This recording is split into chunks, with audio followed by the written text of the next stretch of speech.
Hi everyone, I'm Dr. L. Srinivas Murthy from Bangalore Life Care Hospital and Research Center.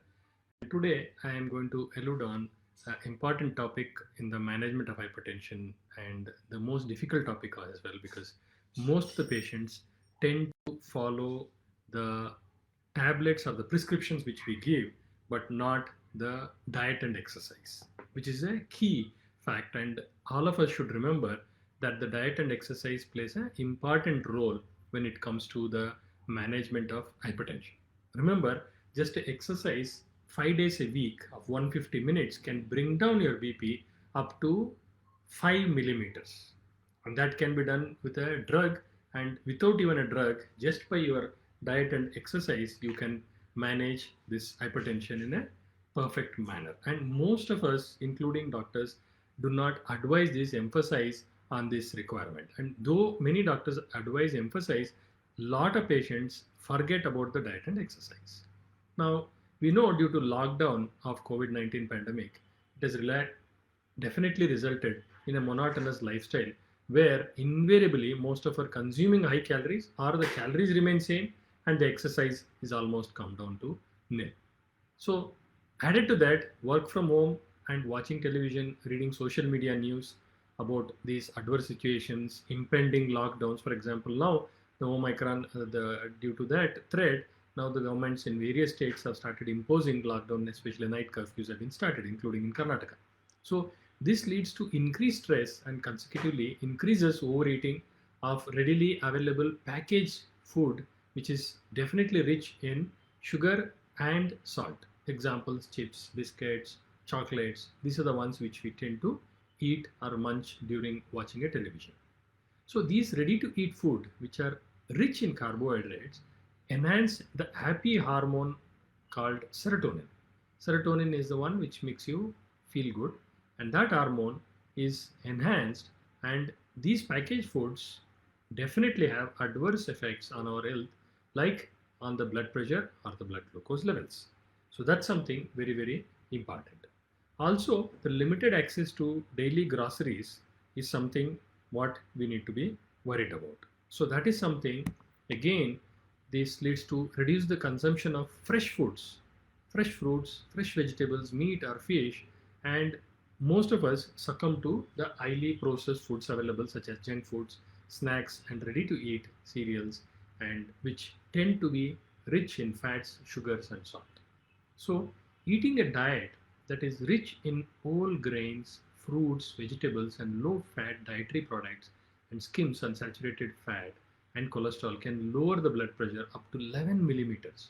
Imagine this can be done with about two drugs, but simple enriching your diet with the whole grains, fruits, vegetables, and low fat dairy products can control your blood pressure up to 11 millimeters of systolic blood pressure. Now, certain foods can help reduce blood pressure, while others can worsen it. So, we should know that, example, losing weight, if you're overweight and can reduce blood pressure by 1 millimeters per kilogram that you lose. That means every 1 kilo you lose, 1 millimeters of the blood pressure is reduced. So today I'm going to discuss about some tips which can help to follow a healthy diet or controlling your high blood pressure. So let us look at one by one, and that the first point I would want to speak on is about obviously the sodium. Now salt is the main source of sodium in our diet. And remember, only human beings eat salt and none of the other in our group in the food chain take salt. Remember this. And average Indian consumption of salt is around 10 grams. And you know what is the recommended salt intake? 5 grams per day. So we literally consume double the salt intake. Even a small reduction in this sodium in our diet can improve the heart health and reduce blood pressure up to 5 to 6 millimeters of mercury. In general, limit the salt to 2.3 milligrams, 2.3 grams a day or less. However, a lower sodium intake of 1.5 milligram, 1500 milligrams a day or less is ideal for most adults. This is the importance of less salt intake. Invariably, in our Indian context, I'm telling, we consume more than required salt on a daily basis, apart from festivals, marriages, functions, which we tend to attend. So, never sprinkle salt on salads, cut fruits, cooked vegetables, or curds. Enjoy their natural taste. Please make it a habit. It's like in a diabetic, they get used to this sweetless or sugarless contents. This is how in a hypertension you need to get used to this low salt diet, or literally no salt in these forms of salads, fruits, and curds. Another important thing, read the food labels whenever you buy these ready-made foods like sauce, salad dressings, ketchups, pickles, papads, etc. Because these foods invariably contain more salt, and it is best way is to avoid them. Don't store them at home at all. And of course, baking soda, baking powder, monosodium glutamate is another important content which is seen in most of these packaged food. So avoid using these in your daily cooking as an additional. Breads, instant soups, frozen fruit, foods, cheese, which are very high in sodium, and hence consume less and less and occasionally. Occasionally you should consume these. That is how our culture has been made, that on a festival day you make a papad, you make a sabji extra rather than on a daily basis. We don't prepare papad, pickle every day. And this is what you should remember, that consumption on a limited, once in 2 months, once in 3 months, on a festival day or on a marriage occasions, you should try to consume, not unnecessarily on a daily basis. And eat fewer processed foods. Switch from salted namkeens and snacks to fresh fruits and vegetables to cut down on sodium. Avoid consumption of preserved and processed foods such as papads, pickles, sauces, ketchups, salted biscuits, chips, cheese, and salted fish, which are high in sodium. So please try to avoid these as much as possible in our daily routine practice. Ease into it. That means while cooking, add less salt. What I normally suggest is whatever you consume or add salt to your preparations, cut down by 50%. If you're making half spoon, make it a quarter spoon each spoon. And do not add salt in the dough for chapati or rice. Whenever you prepare these, please do not have additional salt. Whatever is there in the sabji or a gravy, that will be more than sufficient. And potassium rich fruits and vegetables are good, supposed to neutralize the sodium in the body. I'll tell you what are those fruits and vegetables. Now, foods that are steamed, baked, grilled, or roasted will have a less sodium compared to a deep fry. So, also the portion size is important to cut down the calories, which is also important for in general for hypertension or a diabetic patient. So, when you cut down the portion size, obviously you're cutting down the sodium levels as well. Of course, eat a healthy diet. This is a very, very difficult task in these modern times to convince our own children and kith and kin to eat a healthy diet. And that's something all of us fail to recognize the importance of healthy diet, not only for hypertension, for general well-being. So, eating a diet which is rich in whole grains, fruits, vegetables, and low-fat dairy products, skims, unsaturated fat and cholesterol, which can lower blood pressure up to 11 millimeters, as I said earlier. So that's something all of us should remember. And eating a whole grains is an effective way since they contain a lot of potassium and thus help to control blood pressure. They also contain many other nutrition elements such as fiber, selenium, magnesium, folate, and iron. These are all very, very important trace elements like folate and iron is required for normal multiplication of your cells and growth. So while grains include several health benefits, adding oats and cereals in your breakfast helps in you stay active all day long. It also keeps your blood pressure in check. Excessive cholesterol and bad fats clogs the arteries. You know how does the arteries get blocked either in the brain or in the heart and the kidneys because of your bad cholesterols, which are accumulated over a period of time, and also reduction in the HDL, which is a good cholesterol. And good cholesterol is influenced only with exercise. You cannot increase your good cholesterol with your tablets or with your diet modifications. So limit your fat intake, consume only good fats over a period of time, like a fish or egg white is a good portions to consume in a naturally, especially it gives you something called as a omega-3 fatty acids. And steaming, baking, grilling, boiling is definitely preferred over frying, especially the deep fry. So replace full fat yogurt with a low fat yogurt, and it may not taste as good as initially, but you'll get used to it, and it's good for your heart. That's what you should remember. And chicken without skin, and fish which contains omega-3 fatty acids. The bake, roast and grill the poultry, and avoid, as I said repeatedly, frying, especially the papad, pickle, these kebabs, these kind of things you should definitely avoid. These include green leafy vegetables which are rich in iron, magnesium, folate. Spinach is a superfood, I would say, because it contains all these elements in one go.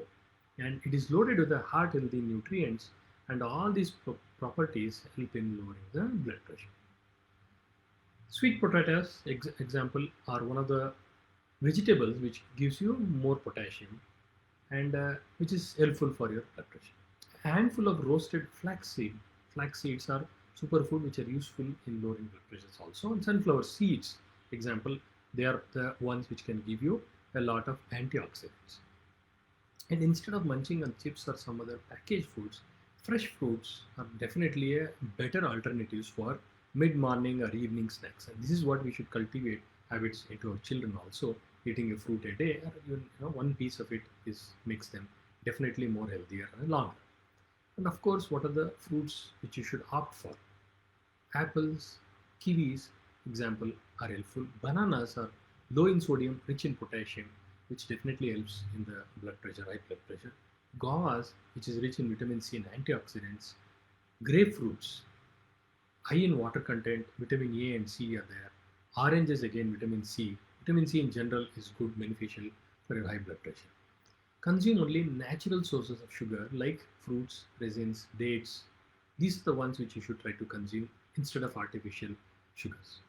Avoid aerated beverages and packaged juices, which contain a lot of sugar, and invariably you consume more calories, which will be eventually resulting in obesity and worsening of your conditions like hypertension or sugar or diabetes or other metabolic disorders. What we call. Avoid unnecessary snacking. Don't eat huge portions. This is what all of us should learn. Small, frequent feeds, which is good for all of us in general, including hypertensives and diabetics. Try not to consume foods that contain high fructose corn syrups. Again, artificial sweeteners are added into these ketchups, crackers, soft drinks, which are very, very bad in general for general health well-being. Drink at least 8 to 10 glasses of water. That's about 200 ml glass water I'm talking about. And it not only helps to flush out the toxins, but also excess sodium from the body, it helps. Now, another important factor, especially in South India, is the coffee. And is coffee and BP is a happy combo? No. Definitely, caffeine can raise blood pressure up to 10 millimeters specifically through coffee. And it depends again on number of cups you drink, number of times you drink. So, there is a case of resistance in which excessive intake of coffee may have little or no effect on their blood pressure. Now, to see if coffee raises your blood pressure, check your pressure within 30 minutes after drinking a caffeinated beverage. And if your blood pressure increases by 5 to 10 millimeters, you may be sensitive to the blood pressure raising effects of coffee. So you can check yourself with just a home blood glucose monitoring. Talk to your doctor about the effects of caffeine on your blood pressure. I'm not saying everybody the coffee raises. I mean, many people get palpitations, the heart rate goes up. They can literally feel it. I have that problem of if I drink excess coffee, my heart rate goes up. I can feel that sensation of increased heart rate. The heart starts pounding. Another important in this modern era is alcohol intake. Now, we always say mild or moderate degree of alcohol is safe. No, some studies have clearly shown consuming something like red wine are beneficial for the cardiac safety. But definitely, when we advise patients about the alcohol, nobody knows what is moderate for their body, and that goes on limitless. Especially, it is bad for women, the consumption of alcohol. So, high blood pressure, we know, can lead to complications like stroke, heart attacks, kidney damage, etc. So your blood pressure is influenced by various factors. It is not a single factor. Just because you have a family history, it doesn't mean that you have developed because of your genetic inheritance. No, it is your lifestyle, which we call as a modifiable risk factors most of the times, like your healthy body weight, smoking, lack of physical activity, stressful life, and not eating a balanced diet, irregular timings, alcohol intake, and somebody has become hypertensive, they don't consume medications properly, they don't monitor their blood pressure properly. Always you should manage this with your doctor. Remember this, managing this is with a lifestyle modification is the key, not swallowing the tablets what the doctor prescribes to you or visiting a doctor once in a month or once in 2 months doesn't make any sense. You are attending 10 functions in our Indian context, I'm saying, then there is no point in taking 2 tablets if you do not manage your diet properly. So in India, remember, 1 in every 3 adults are suffering from hypertension, and at least 50% of them are not well controlled. And the awareness of hypertension plays a significant role in controlling this blood pressure and reducing hypertension burden on India. Because remember, getting hypertension under control gives you a better results when it comes to the cardiac or the renal safety than controlling your blood sugars. I'm not saying don't control your diabetes, but controlling hypertension just by reducing say 10 millimeters of systolic blood pressure can bring down 50% of your heart attack risk and stroke risk. That is what this will give. So it's very, very important, and this educational campaign is brought to you by association with the World Hypertension League along with the USV, where Ghar Ghar Mein BP Care is the caption, which is based on the 4 pillars: awareness, screening, education, and monitoring. And this is what we are doing today: education. And please talk to your doctors and understand the hypertension. Keep the blood pressure under good control, because most of the times the blood pressure variations are not seen as a physical symptoms. Like a low blood sugar, you can make out a very high blood sugar, you will have symptoms, but very, very less likely that you will have symptoms whenever your BP fluctuates. So this is what you should understand end of the day, that the lifestyle modification is most important to control your diet and exercise, the key pillar for the management of hypertension, and not swallowing just the tablets. So thank you very much again, and hope all of you will modify your lifestyle at least to some extent to control your hypertension, and thus we will have a better outcomes and the burden of hypertension in the society is reduced. Thank you very much.